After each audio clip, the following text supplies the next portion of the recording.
청년을 놓고 왜 이런 키워드입니다. 두 명의 인물이 나왔는데 최근에 글쎄요. 많은 분들이 거론을 하는 인물들이에요. 두 명의 인물 모두 다. 그런데 공통점은 청년에 관해서 얘기를 했다는 거예요, 지금요. 우선 첫 번째 인물은 전한길 강사입니다. 어제는 천안에서 열린 집회에서 마이크를 잡았고요. 그와 앞서서는 주말에는 대구, 그전에는 부산 쭉 이렇게 오고 있잖아요. 지금 뭐 광주 집회도 뭐 간다는 이런 얘기가 나오는 상황인데 어제 있었던 천안 집회 그리고 그에 앞서 주말에 있었던 대구 집회 때 청년 세대에 대한 얘기를 합니다. 들어보시죠. 오늘 또 보니까 이 앞자리부터 시작해서 역시 2030 세대가 제일 먼저 많은 것 같습니다. 2030 세대분들께 나이 50 먹은 우리 기성세대가 늦게 나와서 미안합니다. 대통령은 비상계엄 선포했는데 2030 세대들이 먼저 알아버렸고 이제는 모든 국민들까지도 비상계엄을 계몽령이라고 부르게 된 것입니다. 이런 비슷한 얘기를 반복적으로 좀 하고 있거든요. 김철원 교수님. 특히 뭐 대구 집회에서는 비상계엄이 계몽령인 거를 청년 세대가 먼저 알았다. 그리고 청년 세대가 제일 많더라. 기성세대가 늦게 와서 미안하다. 이런 얘기까지 해요. 전한길 씨. 김한길 씨라고 제가 죄송합니다. 전한길 강사입니다. 전한길 강사가 탄핵 반대를 외치면서 실제로 청년 세대들의 어떤 집회 참여 이런 게 늘었다고 판단하세요? 어떻게 보십니까? 저는 뭐 이번에 전한길 씨가 참석한 그 동대구역 광장 집회가 보면 언론 추산으로 한 5만여 명인데 실질 현장에 참석했던 분은 한 10여만 명이 넘는다고 얘기를 하는 거거든요.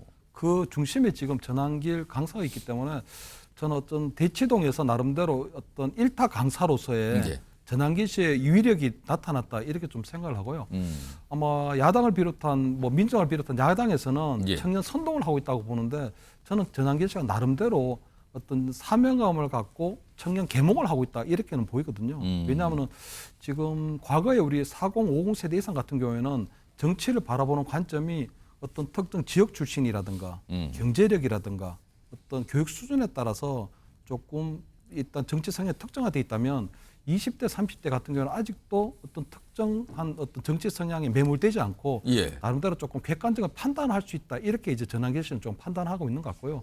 어떻게 보면 이번 비상계엄 같은 경우에도 윤석열 대통령이 얘기하는 것처럼 계몽령이라고 하는 부분이 결국 비상계엄을 통해서 전달하려고 했던 것은 야당의 폭주에 대한 부분이고 당일날 계엄군이 국회에 진입하면서 나름대로 굉장히 국민들께서 놀랐지만 결국은 윤 대통령이 얘기하는 것처럼 아무 일도 일어나지 않았는데 실질적으로 국정 흔들기나 이런 부분에 있어서는 민주당의 어떤 줄탄핵, 그다음에 대통령이 탄핵되고 난 다음에 어떤 국무총리가 탄핵되고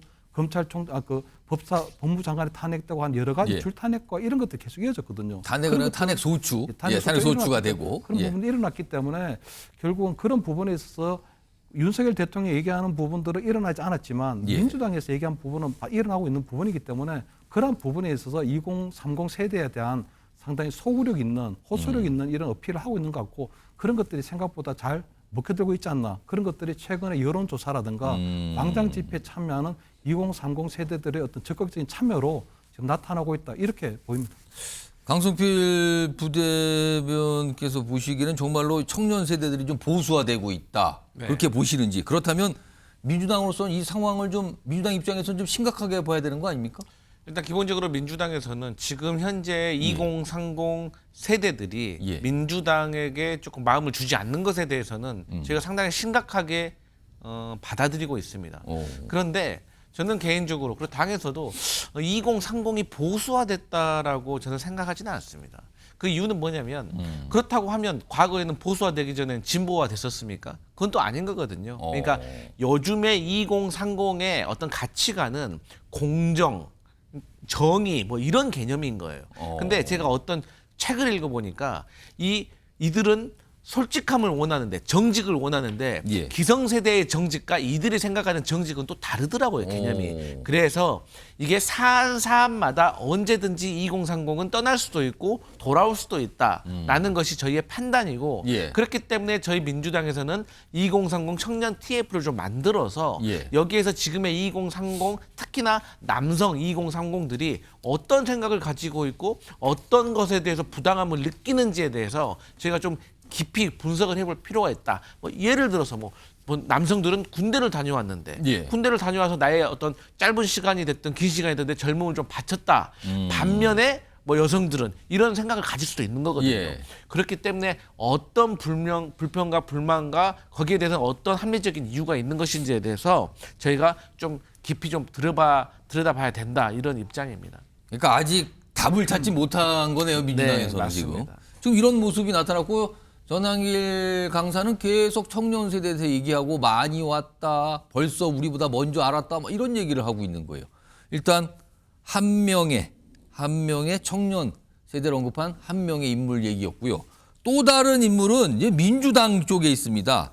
박구용 민주연수원장, 민주당 산하에 있는 기관인데 최근에 이런 얘기를 했어요. 이게 큰 논란이 됐는데 우선 그 내용부터 좀 확인해 보겠습니다. 우리 편을 어떻게 끌어올 것이 아니라 그들을 어떻게 하면 소수로 만들 것인가를 해야 돼요. 그게 정치적인 거예요. 지금은 그들 스스로 말라 비틀어지게 만들어야지. 이 외로운 늑대들의 가장 큰 특징은 항상 누군가를 추종하고 싶어 해요. 절대적인 힘이 있는 사람을 좋아해. 안전한 지대를 만드는 게 중요한 거지. 걔들을 우리가 들어오게 하면 안 된다. 네? 그러니까 민주당 산하에 있는 교육연수원의 원장입니다. 그것도 당직이잖아요. 그리고 특히나 교육을 담당하는 기관의 원장. 강성필 민주당 부대변인께 질문을 안 할 수가 없네요. 왜 이런 발언이 나온 거며 민주당 내에 최소한의 일각의 기류를 반영한 얘기로 봐야 되는 겁니까? 이거 어떻게 이해해야 되는 겁니까? 이런 얘기는. 일단 제가 아는 한은 저희 예. 민주당 구성원 중에서는 저 박구영 원장의 어떤 발언에 대해서 동의하시는 분은 저는 없다고 생각합니다. 그리고 우리가 화면에서도 봤지만 옆에 술병이 있는 거예요. 지금 유튜브 방송이었죠. 네, 저는 술병으로 봤는데 확인해봐야겠지만 그야말로 술자리에서나 할 수 있는 얘기인 겁니다. 근데 그 술자리에서도 제가 만약에 듣고 있었다면 한마디 했을 겁니다. 아니 정치라는 것이 플러스 확장을 해야 되는 게 정치의 기본인데 어떻게 한 세대가 우리를 지지하지 않는다고 해서 그 세대를 뭐 말라 비틀어버리게 한다든가 소외시킨다든가 이런 거는 선거 전략으로서 특히나 조기 대선 전략으로서는 아주 상당히 부적절하다고 저는 그래서 뭐 생각을 우리 하거든요. 쪽으로 들어오게 하면 안 된다는 얘기까지. 그래서 저는 아마도 저분이 정치인이 아니라 예. 대학 교수입니다. 철학과 교수. 그래서 저는 저런 말을 조금 한잔 하다가 저는 잘못 좀 실언이 나온 것이 아닌가. 저는 아니, 그러니까 한 잔을 하면 한 잔 하는 자리로 끝나는데 그걸 화면으로 만들어서 공개를 한 거잖아요, 지금 이게. 그래서 저것은 저는 개인적으로 어떤 이유로든지 좀 부적절했다. 근데 다행히 예. 저분 스스로 저 연수원장 자리를 오늘 내려놨더라고요. 예, 네, 사퇴를 했기 때문에 어쨌든 그렇지 않았다면 만약에 당에서 좀 조치를 취했을 것이다. 그렇게 생각합니다.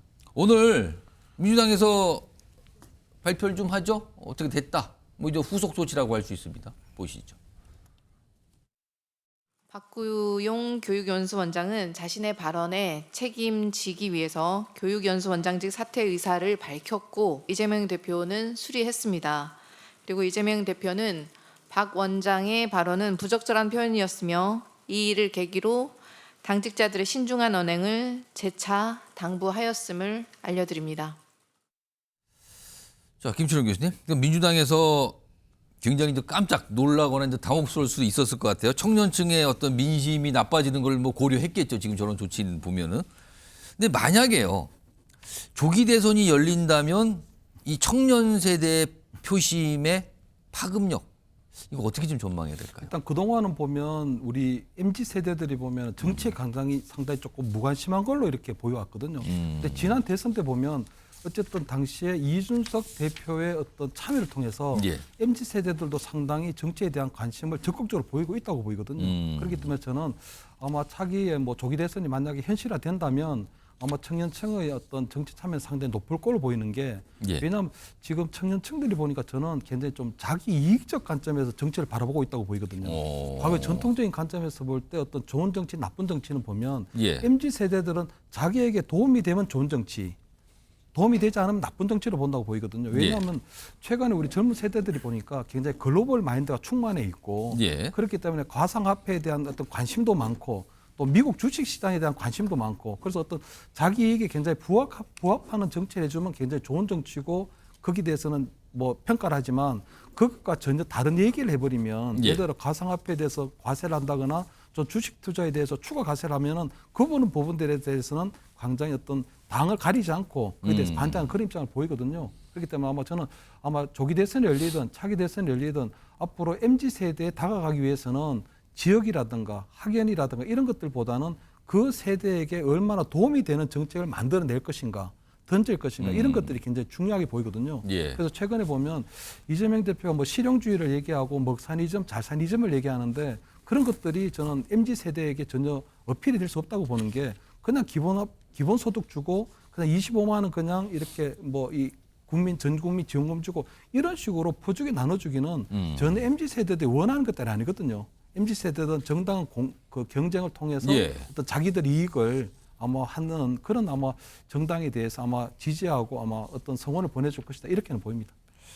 강성필 부대변인은 2030 세대, 뭐 청년 세대의 표심의 파급력 어떻게 전망하세요? 네, 사실 이제 2030 세대들이 계속해서 이 투표율이 높아지는 경향을 보이고 있습니다. 또 사전 투표율도 높아지고 있고. 예.